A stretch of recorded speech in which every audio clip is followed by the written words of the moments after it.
Утрински стихови од Библијата. 25 јули. Примерот на Павле. Затоа и ние, од оној ден кога го чувме тоа, не прекратуваме да се молиме за вас и да просиме да се исполните со познавање на неговата волја во секоја мудрост и духовно разбирање. Колосјаните 1:9. Бродот со кој Павле и неговите придружници требаше да го продолжат своето патување. Требаше да отплови и браќата побрзаа да се качат на бродот.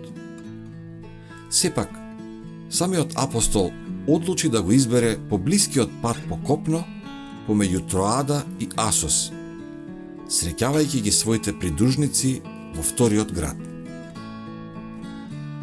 Ова му овозможи малку време за размислување и молитва. Тешкотиите и опасностите поврзани со неговата предстојна посета на Ерусалим. Ставот на тамошната црква кон него и неговата работа, како и состојбата на црквите и интересите на делото на Евангелието во други области, беа предмет на сериозно, загрижено размислување.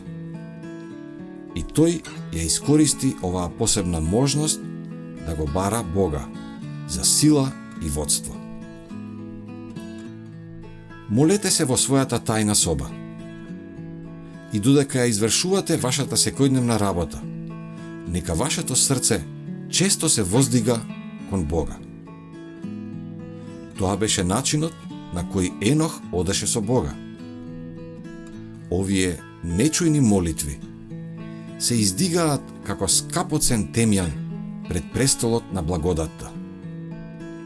Сатаната не може да го совлада оној чие срце е така потпрено на Бога.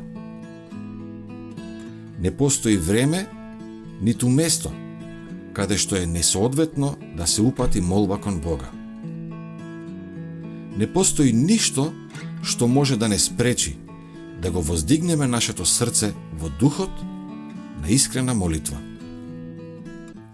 Среде метежот на улицата, среде работните обврски, ние можеме да упатиме молба до Бога и да се молиме за божествено водство, како што направи Неемија кога го упати своето барање пред царот Артаксеркс. Место за интимна заедница со Бога може да биде секое место, каде и да се наоѓаме.